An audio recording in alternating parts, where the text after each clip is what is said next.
day everyone, I am Mirna Halapyo and now we are going to discuss about the classic and modern cake assembly. And here is our objective for this discussion. First is discuss the composition and balance in cake. Second, discuss split, fill, mass, ice, and decoration layer cake using classic assembly techniques. Discuss the contemporary specialty cakes including mousse cake using assorted decorative techniques and sensible production. Fourth, recognize and understand coordinating the production of wedding cakes. And lastly, practice the proper hygiene, sanitation, and storage regard to classic and specialty cakes. So, ito yung mga objective natin in our discussion. So, cake are popular dessert for celebration. We usually serve cake during the special occasion such as our birthdays, weddings, and wedding anniversary. But baking a cake is not only about mixing ingredients and baking them in oven, but cake assembly combines layer, filling, icing, and decoration. So, according to Gislin 2017, cake assembly is an important step in baking because it affects the final structure, appearance, and taste of the cake. So, bago ko tayo gagawa ng cake is very important na malaman natin kung paano yung proper way of assembling the cakes kasi maapektuhan yung gagawin nating cake kung hindi natin alam yung mga proper way of yung mga step in assembling the cake. So, next is composition and balance. So, composition is how cake elements are arranged and balance naman is ensure proper flavor, texture, and structure. So, kapag sinabi natin composition is ito yung kung paano yung mga elements or yung mga design ng ating mga cake, kung paano sila paano natin ilalagay yung design, kung yung mga color ba ng ginamit natin is magkakatugma or yung mga design ba na ginamit natin is magkakamatch, maganda ba siyang tignan. And then balance is ensure proper flavor, texture, and structure. So, yung taste niya ba is nababalance ba or masarap ba yung taste. For example, yung feelings ba na nilagay natin is tugma sa ating yung flavor sa icing natin. So, yun yung structure ng cake natin. So, yun yung dapat magbabalance yung mga yun. And then, balance is important in baking because it helps maintain the proper structure and taste of baked products by Figoni 2011. So, it is important yung balance sa ating gagawing cake kasi it helps to maintain the proper structure and taste of our cake. Next, classic cake assembly. So, ito yung step kung paano natin i-assemble yung classic cake. So, first step is splitting the cake layer. This allows filling to be added between the layers. Splitting the cakes help distribution flavor evenly throughout the cake by Gislin 2017. So, makikita natin sa picture kung paano yung splitting. Ito yung hinahati natin, yung chiffon cake natin, hinahati natin sa gitna, and then lalagyan natin sa gitna yung mga filling na ilalagay natin or yung mga cream na pwede nating ilagay doon. Pwede nating lagyan ng chocolate cream or kung ano yung gusto nating ilalagay sa gitna. And it helps to distribute the flavor throughout the cakes. Next step is filling the cake. So, ito yung sinasabi ko kanina. Pagkatapos nating i-split yung cake, hatiin sa gitna is ilalagay na natin yung mga fillings natin. So, where different fillings such as buttercream, whipped cream, custard, or fruit preservation or spread between the layers. Filling helps improve both the flavors and moisture of the cakes. Fridge verge by Fridgebird 2019. So, filling is ito yung paglalagay natin ng mga sa gitna ng kinat natin na chiffon cake is yun, ilalagay na natin yung mga fillings natin like yung butter, kung ano yung gusto natin or yung mga preferred natin na ilalagay na dapat match din sa ating i-icing na flavor. So, kapag ayun. So, yung pwede nating ilagay is buttercream, whipped cream, or custard, or pwede tayong maglagay ng mga fruits preserve or spread. So, yun yung second step. Third step is masking the cake. So, which mean covering the cake with a thin layer or frosting to seal the crumbs. So, ito yung lalagyan natin ng ano yun? I-cover natin yung ating cake para ma-seal yung mga crumbs or yung mga ano yung tawag doon?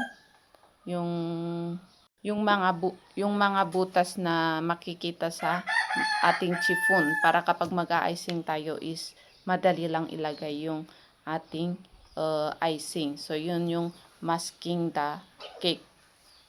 Then, fourth step is ito, mag-a-icing na tayo. So, pagkatapos nating lagyan ng mask para malagyan yung mga butas ng ating chiffon cake is pwede tayong maglagay na ng icing. So, the icing with a thicker layer of frosting to create a smooth surface. So, ang pagkaiba ng masking at icing is yung kapag sa masking, manipis lang yung ilalagay natin para lang matakpan yung, malagyan yung mga butas na makikita natin sa ating mga chiffon cake. And then sa icing naman is ito yung ilalagay na natin yung medyo makapal ito para yung surface ng ating chiffon cake is maging smooth, and then para kapag ilagay na natin yung decoration natin is maganda. And then fifth is ito yung decorated or decoration. So finally the cake is decorated with designs such as piping fruit, chocolate decoration, or edible flower to enhance its appearance by Lebensky et al. 2017. So pagkatapos na nating lagyan ng icing is ito yung maglalagay na tayo ng mga decoration para mas maganda pa yung ating cake. So, yun yung last step. So, ito. First step, ihatiin natin yung cake natin, splitting the cake. And then, third is filling the cake. Lagyan na natin yung sa gitna ng ating in-split sa chiffon cake, lagyan na natin ng mga fillings. And then, third, masking the cake. And then, fourth, icing the cake.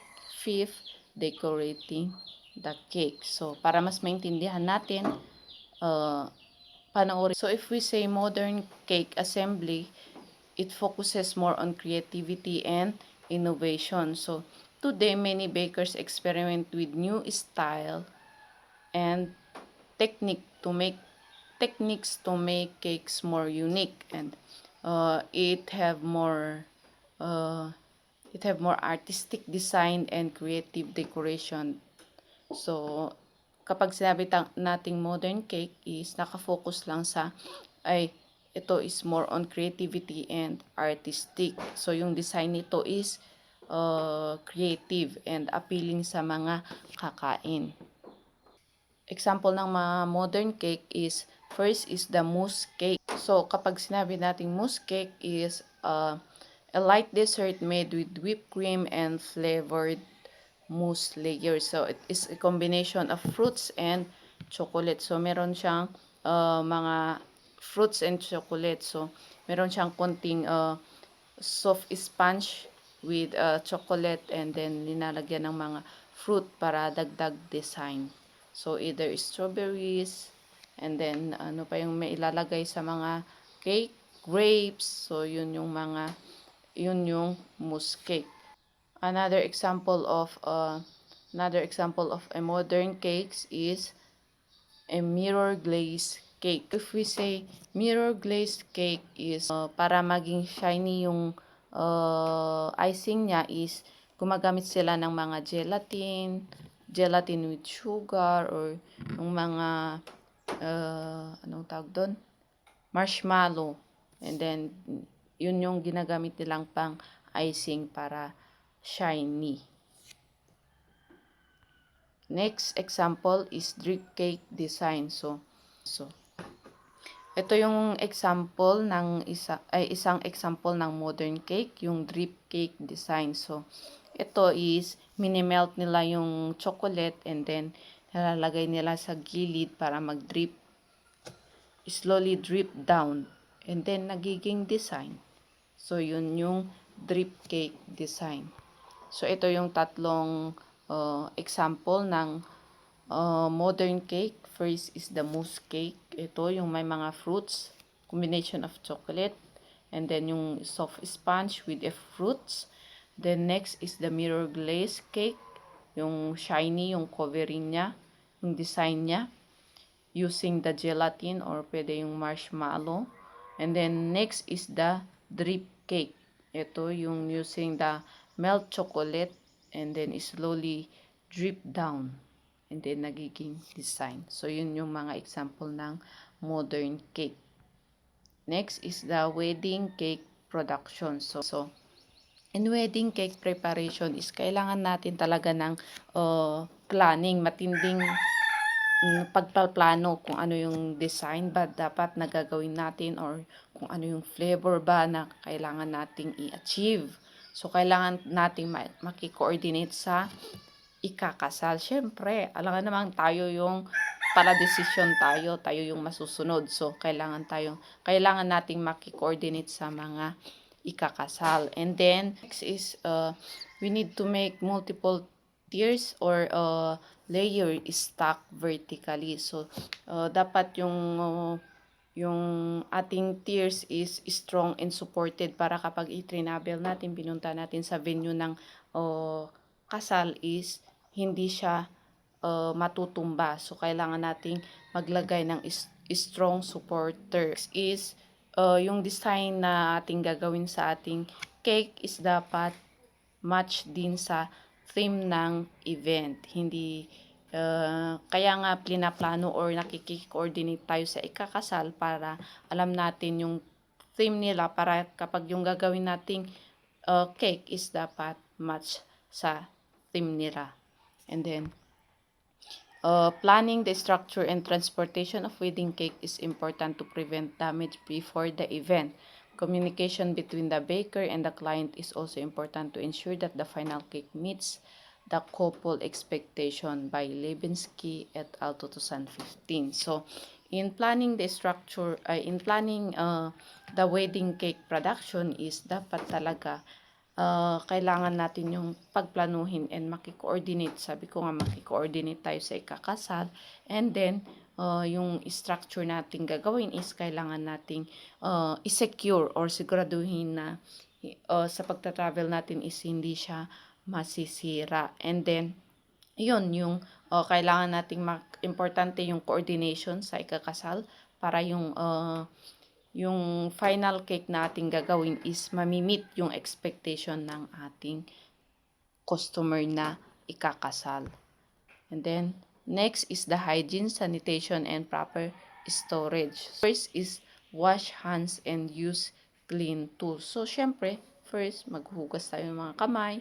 Siguraduhin na yung mga tools nating gagamitin is malinis and malinis yung ating mga gamit. And then, next is keep work area sanitized. Yung area na ating pagbe-bakean or yung kitchen natin na ating pagbe-bakean is dapat sanitize or sanitize, malinis, and then organized. Next is the refrigerate cake with cream filling. So, dapat yung mga cake na may cream fillings is dapat nasa fridge para bilis na mapanis ang ating cake, and then mapanatili natin yung freshness ng ating cake, yung taste niya. And then next is prevent food contamination and ensure that the food is safe for the consumption. And also yun, dapat i-prevent natin yung food contamination. So as a baker should always wash our hand and use a clean equipment, clean tools, and maintain a clean work environment. And cakes with cream filling must also be stored properly in our refrigerator. And according to the United States Department of Agriculture, USDA 2019, proper food handling and storage are essential to prevent foodborne illnesses. Follow the safety practice help ensure that cake are not only delicious but also safe for customer to eat. So, yun nga according sa USDA 2019 is in proper food handling is maiiwasan natin or mapreprevent natin yung mga foodborne illnesses. And yung food na ating i-prepare is mai-ensure natin na it is not only delicious but it is safe for the consumer to eat. And then here is para maintindihan natin o i-summary natin yung topic natin. First, i-summary natin. Cake assembly is a vital part of baking process because it is combine the different components of a cake into finished product. So, yun, yung mga in cake assembly is kailangan natin talagang malaman yung mga components or yung mga step na ating gagawin para yung product nating gagawin is maganda. So, kailangan talaga nating matutunan yung mga kung paano natin i-assemble, yung mga proper way of assembling the cake. Then, kapag sinabi natin classic cake assembly, focus on a traditional method such as splitting, filling, icing, and decorating cake layers. Meanwhile, modern cake assembly introduced innovative styles such as mousse cake, mirror glaze cake, and drip cake. So, kapag sinabi nating classic cake assembly, nakafocus siya sa traditional method such as yung splitting, filling, and icing, and decorating the cake layers. So, yun. And then, kapag sinabi nating modern cake assembly, ito yung mga artistic, yung mga creative na cake, such as mousse cake, mirror glaze cakes, and drip cake. At the same time, practicing the proper hygiene, sanitation, and food safety ensure that cakes remain safe and enjoyable for consumers. So, yun yung practicing the proper hygiene is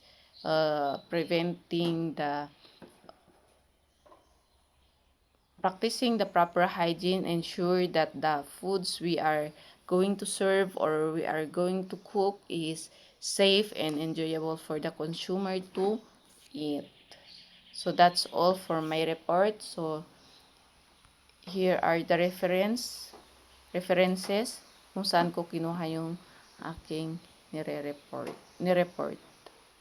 So thank you for listening. God bless everyone.